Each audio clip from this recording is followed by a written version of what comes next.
Now polarity of external potential is reversed.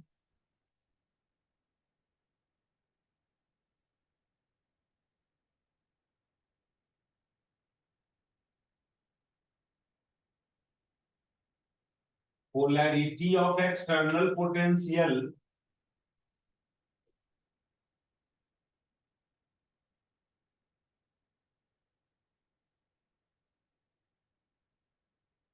is reversed. उल्टा कर दिया और इस रिवर्स पोटेंशियल को अब इंक्रीज करोगे and it's reverse potential increases.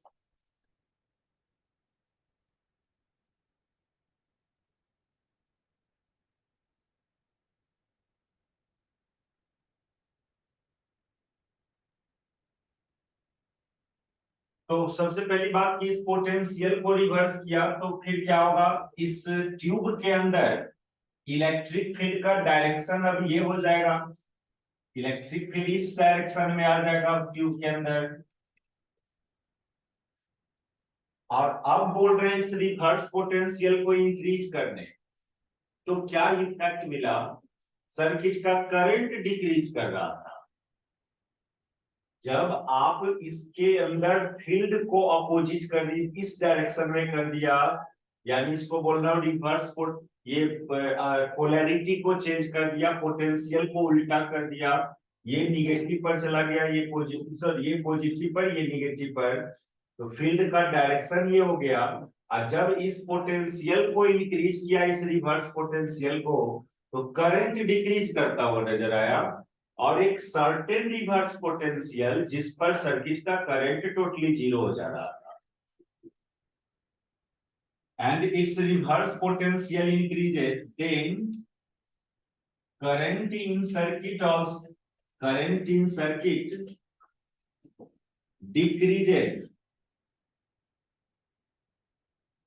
Circuit का करंट डिक्रीज कर रहा है इस पोटेंशियल को इंक्रीज करने से, और at a certain reverse potential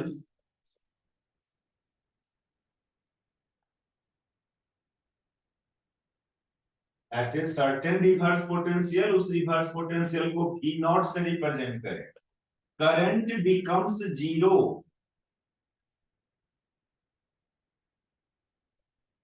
current becomes zero.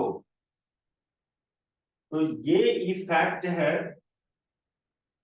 इस पोटेंशियल को उल्टा कर दिया और इसको इंक्रीज किया उल्टा डायरेक्शन में, तो सर्किट मतलब फील्ड को इधर कर दिया, तो सर्किट का करंट डिक्रीज करने लगा और एक ऐसा रिवर्स पोटेंशियल आया जिस पर करंट टोटली जीरो हो गया.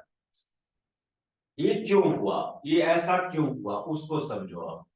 आप पोटेंशियल को रिवर्स किया तो फील्ड का डायरेक्शन अब ऐसे हो गया ट्यूब के अंदर. अब क्या होगा, ये इजेक्टेड इलेक्ट्रॉन को ये फील्ड इधर फोर्स लगाएगा, ये फील्ड निगेटिव चार्ज पर अपोजिट डायरेक्शन में फोर्स लगाता है, यानी इस इजेक्टेड इलेक्ट्रॉन का वेलोसिटी को डिक्रीज करेगा ये फील्ड. तो जो इलेक्ट्रॉन कम काइनेटिक एनर्जी से निकल रहा होगा वो नहीं पहुंचे, हो सकता है वो इस प्लेट पर नहीं पहुंचे, लेकिन जो इलेक्ट्रॉन ज्यादा काइनेटिक एनर्जी से निकल रहा होगा वो पहुंच रहा होगा. और जब ये फील्ड बढ़ाओगे तो यहां पर इंजेक्टेड इलेक्ट्रॉन की पहुंचने की संख्या कम हो रहा होगा. ये फील्ड बढ़ाने से क्या होगा, ये पोटेंशियल एनर्जी बैरियर को आप बढ़ा रहे होगे. इस रिवर्स पोटेंशियल को बढ़ाना मींस इस पोटेंशियल एनर्जी बैरियर को बढ़ाना. तो जिसका काइनेटिक एनर्जी इस पोटेंशियल एनर्जी बैरियर से ज्यादा होगा वो इलेक्ट्रॉन यहां पहुंचेगा, जिसका काइनेटिक एनर्जी इस पोटेंशियल एनर्जी बैरियर से कम होगा वो यहां नहीं पहुंचेगा. ये जनरल बात भी है. मान लो इस हाइट तक कोई बॉडी को पहुंचाना है, इस हाइट का ग्रेविटेशनल पोटेंशियल एनर्जी 10 जूल है और नीचे से कोई बॉडी को प्रोजेक्ट कर रहे हो जिसका काइनेटिक एनर्जी 10 जूल से ज्यादा होगा वही यहाँ पहुंचेगा, जिसका 10 जूल से कम होगा वो यहाँ नहीं पहुंच पाएगा। और जब ये हाइट बढ़ाओगे, अभी 10 जूल था तो 10 जूल वाला 12 जूल से जो फेंक रहे थे वो पहुंच रहा था यहाँ पर, लेकिन इसी को 15 जूल कर देंगे तो 12 जूल से जो प्रोजेक्ट कर दो वो भी यहाँ नहीं पहुंचेगा। तो इसलिए करंट डिक्रीज होगा। लेकिन एक ऐसा रिवर्स पोटेंशियल, या बोलो तो एक ऐसा पोटेंशियल एनर्जी बैरियर जिस पर कोई भी इलेक्ट्रॉन यहां नहीं पहुंच रहा है, मान लो 20 जूल कर दिया आपने पोटेंशियल एनर्जी को, और जो इलेक्ट्रॉन सब निकल रहा है उसमें मैक्सिमम जो काइनेटिक एनर्जी है इलेक्ट्रॉन का वो 16 जूल है, सपोज करो। जितने भी इलेक्ट्रॉन निकल रहा है वो तो अलग अलग काइनेटिक एनर्जी से निकल रहा है, लेकिन किसी का 20 जूल नहीं है, तो वो फिर ये इस प्लेट तक नहीं पहुंच पाएगा, उस समय करंट हो जाएगा 0। यहां भी ये बात का प्रूफ मिल रहा है आपको कि जो इजेक्टेड इलेक्ट्रॉन्स है उसका अलग अलग इलेक्ट्रॉन्स का काइनेटिक एनर्जी अलग अलग, कुछ इलेक्ट्रॉन होगा जिसका अपने आप में सेम होगा, लेकिन कुछ ऐसे इलेक्ट्रॉन्स होगा जिसका उससे अलग कम होगा। यानी सारे इंजेक्टेड इलेक्ट्रॉन का काइनेटिक एनर्जी सेम नहीं है। जो मैक्सिमम काइनेटिक एनर्जी, सबसे ज्यादा काइनेटिक एनर्जी वाला होगा वो यहाँ पहुंच रहा होगा, तब तक करंट होगा। लेकिन इस एनर्जी को और ज्यादा बढ़ा दोगे तो वो हाईएस्ट काइनेटिक एनर्जी से इजेक्टेड इलेक्ट्रॉन भी यहाँ नहीं पहुंचेगा।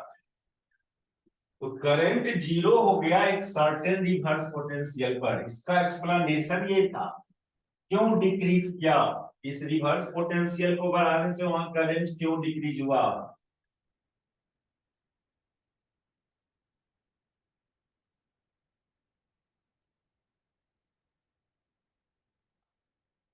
करंट का डिक्रीज, देखो करंट का डिक्रीज होना यानी यहाँ पर number of electron arrive at this plate, इसकी संख्या में डिक्रीज होना। तो एक ग्राफ पहले देख लो इसका क्या यहाँ पर बोला गया। ये 0 है, इधर वाला पोटेंशियल को क्या समझोगे, इधर वाला पोटेंशियल में इसको पॉजिटिव, इसको एनोड, इसको कैथोड समझना, लेकिन इधर वाला पोटेंशियल में इसको एनोड और उसको कैथोड समझोगे। ये रिवर्स पोटेंशियल है इधर वाला। जब पोटेंशियल का वैल्यू ये लेंगे इधर, तो आप समझना ये पॉजिटिव पर है वो निगेटिव पर है, और जब पोटेंशियल का वैल्यू ये लेंगे इट मींस दैट वो पॉजिटिव पर है ये निगेटिव पर है। यानी इसको रिवर्स पोटेंशियल बोलना है।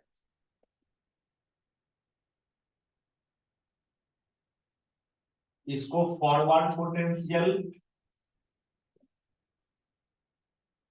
तो और ये लाइन करंट का लाइन है। अभी क्या बोला हम आपको, एक सर्टेन इंटेंसिटी का लाइट डाले होंगे तो कुछ करंट होगा, कुछ करंट होगा। लेकिन जब हम लोग इस पोटेंशियल को उलट के और इंक्रीज किया, पोटेंशियल को उल्टा और इंक्रीज किया यानी इस दिशा में चला, रिवर्स पोटेंशियल इंक्रीज किया, तो करंट के बारे में बोल रहा है कि वो डिक्रीज किया है करंट। और एक ऐसा रिवर्स पोटेंशियल पर आया, उस रिवर्स पोटेंशियल को V नॉट से डिनोट किए जब करंट टोटली 0 हो गया। जब पोटेंशियल का को उलटते हो और बढ़ाते हो, रिवर्स डायरेक्शन में बढ़ाते हो, तो वो करंट डिक्रीज करता है।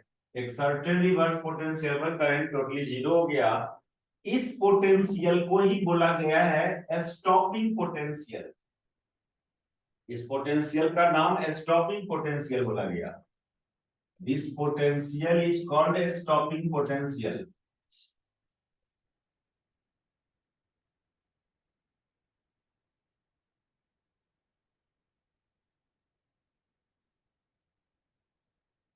या cut off potential.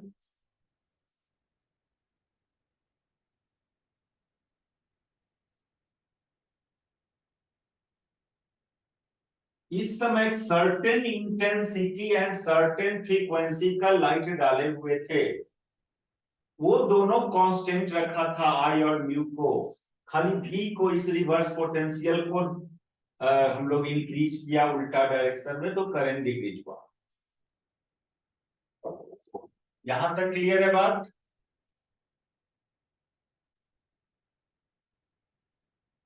Yes sir. आप सुनो, अब इंटेंसिटी और फ्रीक्वेंसी पर क्या होता है, इफेक्ट पड़ता है वो देखिए।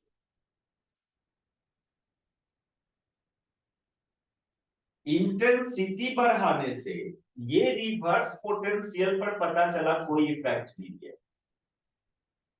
ये यहीं पर आके करंट जीरो हो जाएगा, चाहे आप कोई भी इंटेंसिटी का लाइट क्यों नहीं डालते हो। रुको एक मिनट रुको,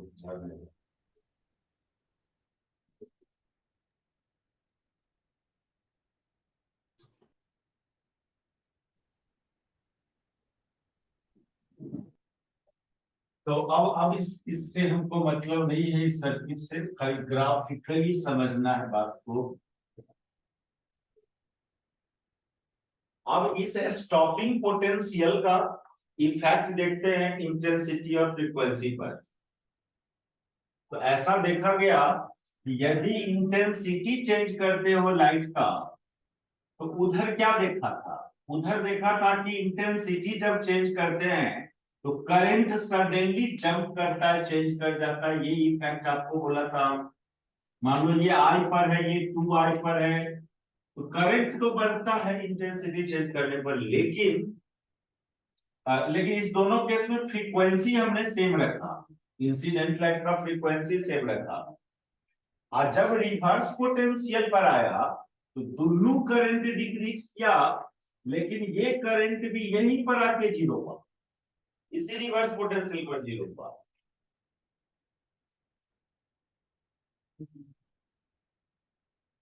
ठीक है, यानी रिवर्स पोटेंशियल इंटेंसिटी पर डिपेंड नहीं कर रहा है।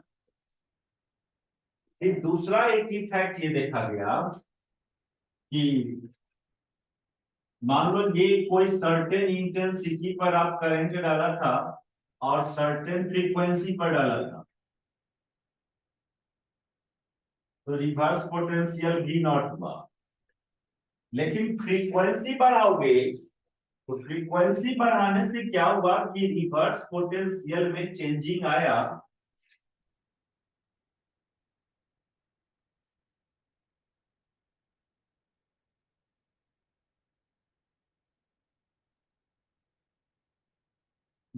देखो, फ्रीक्वेंसी बढ़ाने से सैचुरेशन करंट में कोई चेंजिंग नहीं,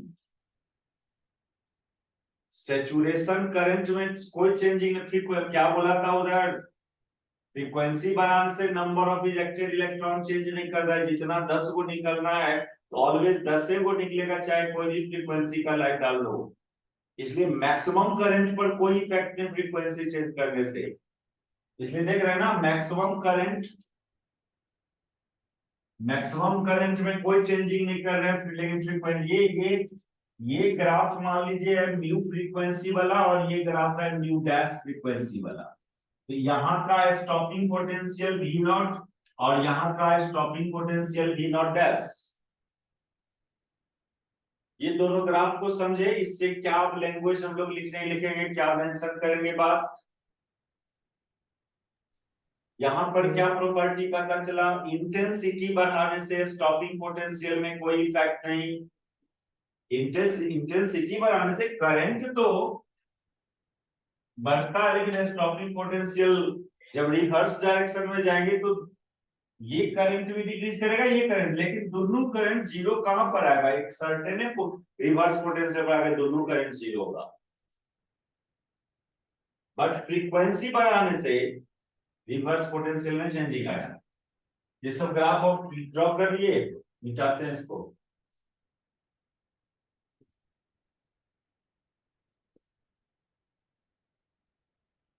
तो on increasing intensity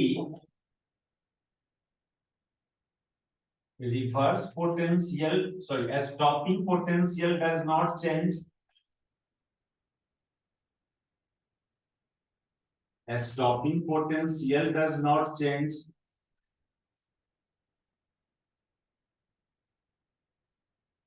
but on increasing intensity, sorry, frequency, a stopping potential changes.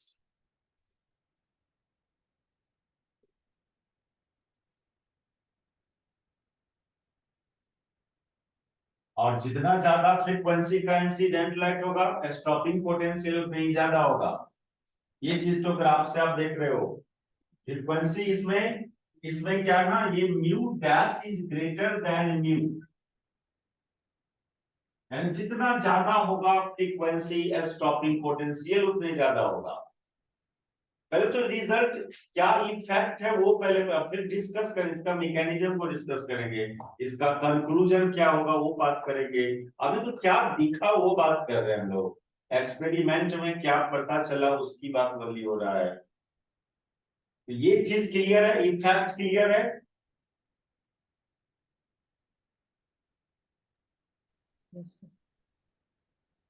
ज्यादा फ्रीक्वेंसी पर स्टॉपिंग पोटेंशियल भी ज्यादा। अब कंक्लूजन देखो इसका, इसका कंक्लूजन देखो क्या सब हो रहा है। इसको हुआ ये, यस सर। ये जो ट्यूब था इस पर आप रिवर्स पोटेंशियल डाला, इसको आप यहां पर किससे, प्लस से कनेक्ट किया और इसको माइनस से। ये सी था, ये ए था। जब इस पर लाइट डाला आप, सर्किट में कुछ करंट की बात किया हम लोग, फील्ड का डायरेक्शन ये होगा। अभी इसमें से इलेक्ट्रॉन इजेक्ट हो रहा था। क्या किया हम लोग, एक सर्टेन रिवर्स पोटेंशियल भी नॉट डाल के करंट को सर्किट में हमने जीरो कर लिया। मान लो कुछ करंट था, उसको जीरो कर लिया। कैसे जीरो किया, इस पोटेंशियल को उलट के जीरो कर लिया। उल्टा पहले आप, फिर इसको इंक्रीज किया रिवर्स डायरेक्शन में, तो करंट जीरो हुआ। लेकिन अब यहां पर आइए, जब इंटेंसिटी बढ़ाया तो करंट नहीं आ रहा था सर्किट में, लेकिन जब फ्रीक्वेंसी बढ़ाया तो तुरंत फिर करंट आ गया सर्किट। करंट आया भी तो वो मैक्सिमम करंट में कोई चेंजिंग नहीं। मान लीजिए जब आप 5 हर्ट्ज का फ्रीक्वेंसी डाला, फिर 5 हर्ट्ज का डाला, उस समय करंट जीरो था। अब 5 से मान लो 7 हर्ट्ज किया तो फिर कुछ करंट आ गया। अब उस करंट को जीरो करने के लिए इस रिवर्स पोटेंशियल को और बढ़ाना पड़ता है। फिर रिवर्स पोटेंशियल बढ़ाओ, तब तक बढ़ाओ जब तक इस फ्रीक्वेंसी के समय जो करंट आया था उसको जीरो जीरो नहीं हो जाए। फिर जब जीरो हो गया तो फिर फ्रीक्वेंसी बढ़ाओ, 8 हर्ट्ज कर दो, फिर करंट आ जाएगा। यानी फ्रीक्वेंसी बढ़ाने से करंट आ रहा था। यानी स्टॉपिंग पोटेंशियल क्या देख रहे हैं, अलग अलग फ्रीक्वेंसी का लाइट डाल रहे हो तो करंट को जीरो करने के लिए अलग अलग रिवर्स पोटेंशियल पर जाना पड़ता है। ठीक है, डिफरेंट फ्रीक्वेंसी का लाइट डाल रहे हैं तो उस समय जो करंट आता है सर्किट में उसको जीरो बनाने के लिए आपको रिवर्स पोटेंशियल भी अलग करना पड़ता है। Clearly reverse potential depends on frequency, लेकिन इंटेंसिटी चेंज करने से करंट से ये एक बार जीरो कर दिया करंट, जीरो करने के बाद इंटेंसिटी बढ़ाते हैं तो करंट भी कभी नहीं आता है। तो ये जो इफेक्ट है ये ग्राफिकली यहां बता रहे हैं कि इंटेंसिटी चेंज करने से रिवर्स पोटेंशियल चेंज नहीं करता है, लेकिन फ्रीक्वेंसी इंक्रीज करने से रिवर्स पोटेंशियल चेंज, मतलब फ्रीक्वेंसी बढ़ाओगे तो सर्किट में करंट आ जाएगा और उस करंट को जीरो करने के लिए अलग रिवर्स पोटेंशियल पर जाना होगा। चलो ये बात क्लियर हुआ। Yes sir. यहां पर समझना क्या बोल रहे हैं। एक बार मान लो कोई 5 हर्ट्ज का फ्रीक्वेंसी डाला, करंट आया, उस करंट को जीरो बना लिया, ये एक सर्टेन रिवर्स पोटेंशियल। लेकिन जब फिर फ्रीक्वेंसी बढ़ा देते हैं, फिर करंट आ जाता है, फिर उसको जीरो बनाने के लिए एक अलग रिवर्स पोटेंशियल पर जाना पड़ता है। तो clearly reverse potential depends on frequency, not on intensity. अब कंक्लूजन क्या होगा, इसमें आउटकम क्या निकला इस घटना से, क्या हुआ। करंट मान लो अभी जीरो है, यानी एक भी इजेक्टेड इलेक्ट्रॉन यहां नहीं पहुंच रहा होगा तब, इसलिए जीरो है। लेकिन फ्रीक्वेंसी बढ़ाया तो फिर करंट आ गया, यानी कुछ इलेक्ट्रॉन पहुंचने लगा, फिर उसको जीरो कर लिया, फिर फ्रीक्वेंसी बढ़ाया, फिर करंट आ गया, या फिर कुछ इलेक्ट्रॉन। मींस ये कि इजेक्टेड इलेक्ट्रॉन का काइनेटिक एनर्जी बढ़ जा रहा होगा। जिस समय करंट जीरो होगा उस समय कोई भी इजेक्टेड इलेक्ट्रॉन यहां नहीं पहुंच रहा है, मींस उसका काइनेटिक एनर्जी कम पड़ रहा है। लेकिन जब ये रिवर्स पोटेंशियल बढ़ाया, ये फ्रीक्वेंसी बढ़ाया, तो फिर यहाँ कुछ इलेक्ट्रॉन पहुंचने लगा, यानी उसका जो मैक्सिमम काइनेटिक एनर्जी है वो इंक्रीज कर जाता है। यानी मतलब ये हुआ कि जो इलेक्ट्रॉन निकला उसका जो मैक्सिमम काइनेटिक एनर्जी है वो फ्रीक्वेंसी बढ़ाने से बढ़ता है, न कि इंटेंसिटी बढ़ाने। इंटेंसिटी कितनों बढ़ा रहे हैं तो करंट नहीं आ रहा है। इट मींस दैट इंटेंसिटी बढ़ाने से इजेक्टेड इलेक्ट्रॉन का काइनेटिक एनर्जी नहीं बढ़ रहा होगा, जो इस पोटेंशियल एनर्जी बैरियर को क्रॉस करके यहां आ जाए। इस पोटेंशियल एनर्जी बैरियर को क्रॉस करने के लिए काइनेटिक एनर्जी बढ़ाना होगा इलेक्ट्रॉन का, वो इंटेंसिटी बढ़ाने से नहीं हो रहा है, क्योंकि इंटेंसिटी बढ़ाने से करंट नहीं आ रहा है सर्किट में। तो कंक्लूजन इस घटना का यही है कि kinetic energy, maximum kinetic energy of ejected electron depends on frequency but not on intensity. So this experiment shows that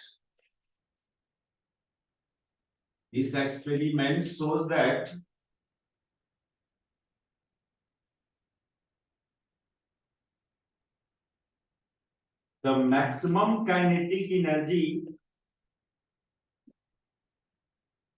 of the ejected electron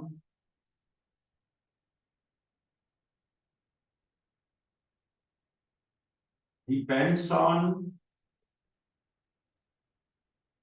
frequency but not on intensity.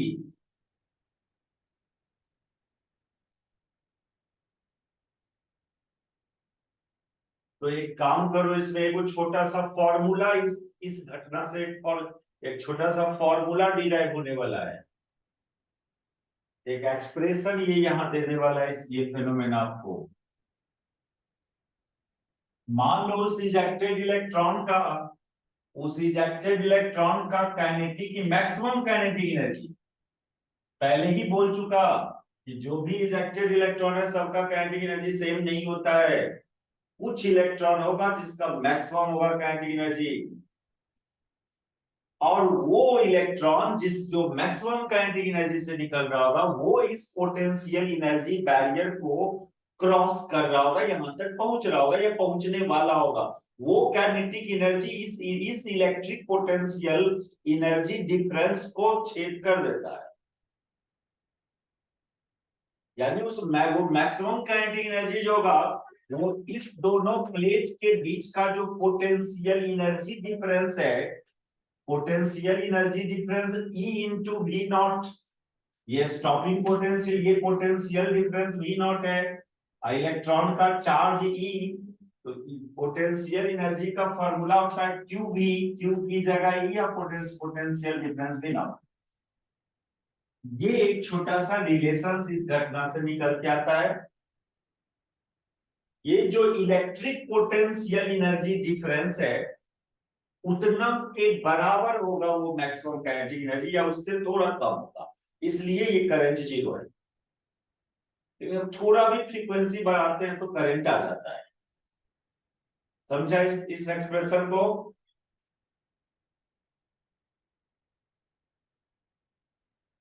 इसको समझे? Yes sir. मान लो ना ये height का gravitational potential 10 joule है, तो जो body जिसका काइनेटिक एनर्जी 10 जूल होगा वही ना यहां तक पहुंच पाएगा।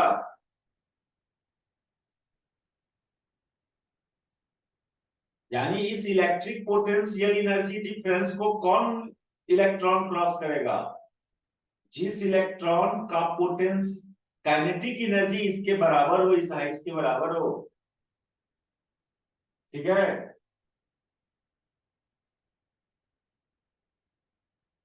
बोलिए।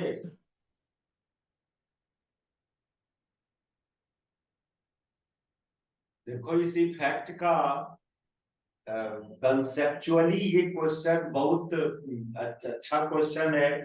हर बात में कुछ ना कुछ छुपा हुआ है, हर फेनोमेना में कुछ न, जितने भी ये चेंजिंग सब कर रहे हैं उसमें कुछ ना कुछ रिजल्ट छुपा हुआ रहता है। पहले तो ऐसा हुआ तो पता किया क्यों ऐसा हुआ, और उसका होने से रिजल्ट क्या, कंक्लूजन क्या निकला जाएगा।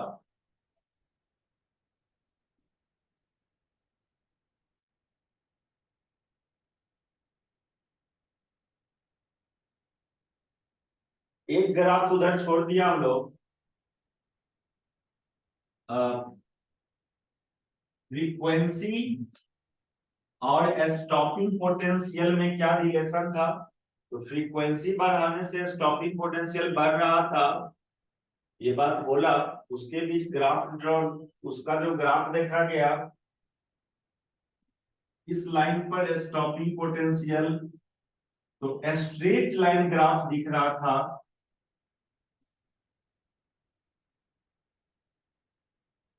और एक ऐसा सर्टेन फ्रीक्वेंसी, एक ऐसा सर्टेन फ्रीक्वेंसी जिस पर स्टॉपिंग पोटेंशियल जीरो जीरो है, इस तरह का ग्राफ ऑब्टेन हो रहा था एक्सपेरिमेंटली।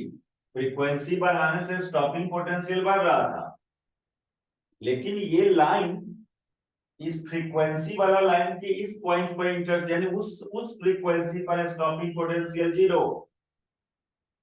तो जिस सर्टेन फ्रीक्वेंसी पर स्टॉपिंग पोटेंशियल जीरो होगा, उस सर्टेन फ्रीक्वेंसी को थ्रेशोल्ड फ्रीक्वेंसी बोला गया है।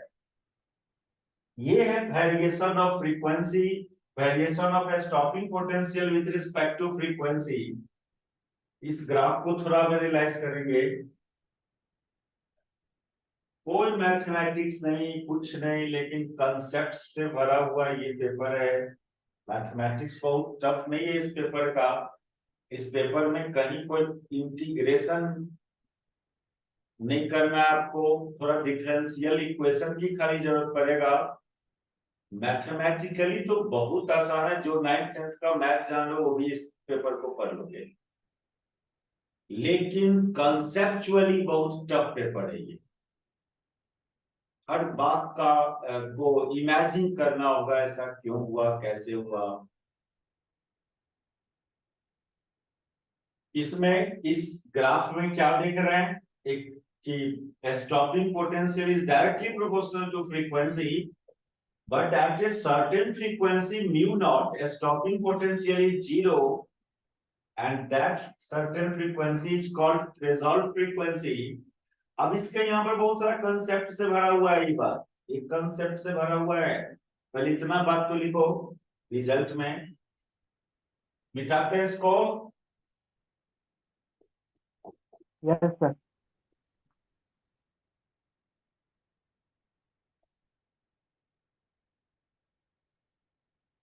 ये 12 में पढ़े थे फोटो इलेक्ट्रिक इफेक्ट, कितना जल्दी हो गया था।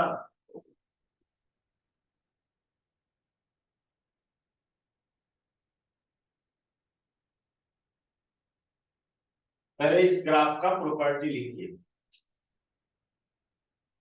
ये प्रॉपर्टी क्या है कि स्टॉपिंग पोटेंशियल, वो तो बात बोला पीछे भी कि स्टॉपिंग अलग अलग फ्रीक्वेंसी पर स्टॉपिंग पोटेंशियल अलग अलग होगा, लेकिन वेरिएशन कैसा, डायरेक्टली प्रोपोर्शनल का। stopping potential is directly proportional to frequency.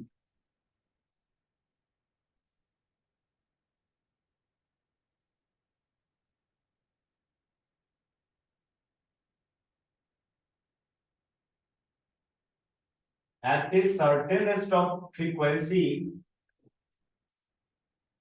at a certain frequency, when a stopping potential becomes zero, when a stopping potential becomes zero,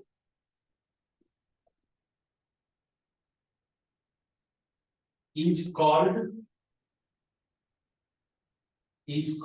threshold frequency.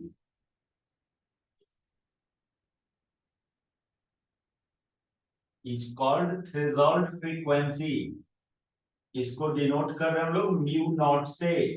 Eight mu बराबर mu naught करने का मतलब ये हुआ, eight mu बराबर mu naught, V naught will be zero, stopping potential will be zero, and it is called threshold frequency.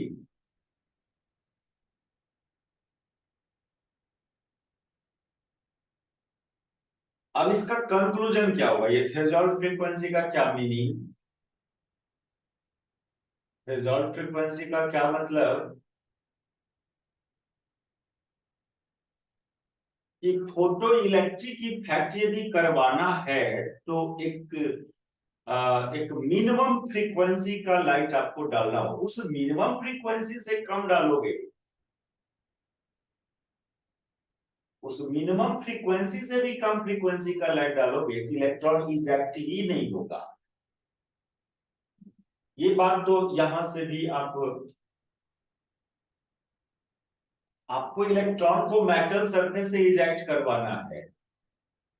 अब eject करवाना है तो जीरो काइनेटिक एनर्जी से इजेक्ट करवाना है, एटलीस्ट वो मेटल सरफेस को डीअटैच हो जाए, भले उसका काइनेटिक एनर्जी जीरो हो, बस खाली इजेक्ट हो जाए, ejected with zero kinetic energy. तो उतना एनर्जी तो डालना होगा, मेटल इलेक्ट्रॉन को देना होगा, इसलिए कि मिनिमम फ्रीक्वेंसी होना चाहिए इंसिडेंट लाइट का जिस पर इलेक्ट्रॉन डीअटैच हो only with zero kinetic energy, उस मिनिमम फ्रीक्वेंसी को ही थ्रेशोल्ड फ्रीक्वेंसी बोलते हैं। वह minimum frequency of incident light at which electron ejected with zero kinetic energy from metal surface is called threshold frequency. यहां पे stopping potential के basis पर बोला कि जिस फ्रीक्वेंसी पर स्टॉपिंग पोटेंशियल जीरो हो जाएगा उस फ्रीक्वेंसी को थ्रेशोल्ड फ्रीक्वेंसी, और थ्रेशोल्ड फ्रीक्वेंसी का फिजिकल मीनिंग ये हुआ कि वह सर्टेन फ्रीक्वेंसी इंसिडेंट लाइट का, it is that frequency, it is that frequency of incident light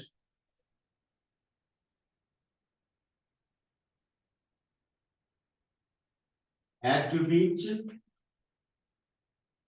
kinetic electron ejected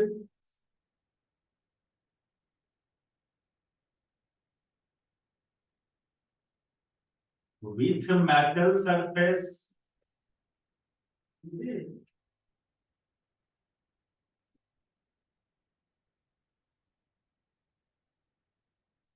with zero kinetic energy।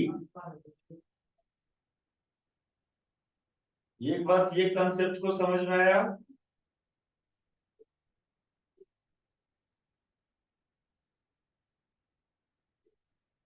Yes sir.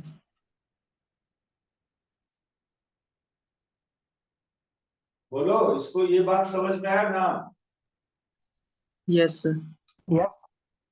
Zero kinetic energy से electron को eject होने के लिए कम से कम कितना फ्रीक्वेंसी होना चाहिए, डालना चाहिए, वो थ्रेशोल्ड। लेकिन इसको स्टॉपिंग पोटेंशियल से क्या रिलेशन है इस फ्रीक्वेंसी का? स्टॉपिंग पोटेंशियल से देख रहे हैं कि स्टॉपिंग पोटेंशियल जीरो, यानी कोई रिवर्स पोटेंशियल नहीं अप्लाई करना होगा, वो तो उसी से अपने आप करंट जीरो है। इलेक्ट्रॉन में कोई काइनेटिक एनर्जी ये नहीं है जो वहां पहुंचेगा उस प्लेट पर, जो करंट कंस्टिट्यूट करेगा। यानी करंट को जीरो करने के लिए कोई रिवर्स पोटेंशियल डालने की जरूरत नहीं पड़ेगा, ऑलरेडी करंट जीरो होगा। आप इतने ही फ्रीक्वेंसी का लाइट डाला, इलेक्ट्रॉन खाली निकले जीरो करंट एनर्जी से, तो कोई कोई करंट तो नहीं होगा सर्किट में ना, उस प्लेट पर पहुंचवे नहीं करेगा। कुछ काइनेटिक एनर्जी से निकलता यदि इलेक्ट्रॉन, तो पॉसिबिलिटी था उस प्लेट पर पहुंचने का और सर्किट में करंट आ जाने का। और उस करंट को जीरो होने के लिए हमको रिवर्स पोटेंशियल लगाना पड़ता, लेकिन करंट पहुंच ही नहीं रहा है, जीरो करंट एनर्जी से निकला है, कोई करंट ऑलरेडी नहीं है सर्किट में, तो फिर क्या रिवर्स पोटेंशियल लगाओगे, इसलिए रिवर्स पोटेंशियल जीरो। यही तो ग्राफ बोल रहा है आपको, एक ऐसा मिनिमम सर्टेन फ्रीक्वेंसी जिस पर रिवर्स पोटेंशियल जीरो। इधर हम लोग इस मिनिमम फ्रीक्वेंसी को अलग ढंग से एक्सप्लेन किया। तो ये सब इफेक्ट था, एक्सपेरिमेंटल ऑब्जर्वेशन था हर्ट्ज का। तो लास्टली ये जो एक्सपेरिमेंटल ऑब्जर्वेशन है उसको आप अनेक शब्द के बदला एक शब्द में आप पॉइंट वाइज लिख दो, उसी को laws of photoelectric effect बोला जाता है। फिर आएगा Einstein explanation about photoelectric effect. इतना बहुत बोले, हम बहुत कुछ बोले, कम से कम कुछ बेसिक रिजल्ट इस फेनोमेना का याद होना चाहिए कि रिवीजन नहीं भी करोगे तो याद आवे कि क्या लिखना है इस इफेक्ट में, क्या क्या बात बोले थे सर, वो याद रहेगा लॉन्ग टाइम तक। कोई भी कंसेप्ट को लॉन्ग टाइम तक याद रखना है तो उसको डीपली उस बात को देखना होता है। ये तो रहने दो, थोड़ा आज रहने दो, है ना, लेट से स्टार्ट भी किया हम लोग, कल कनेक्ट हो जाओ।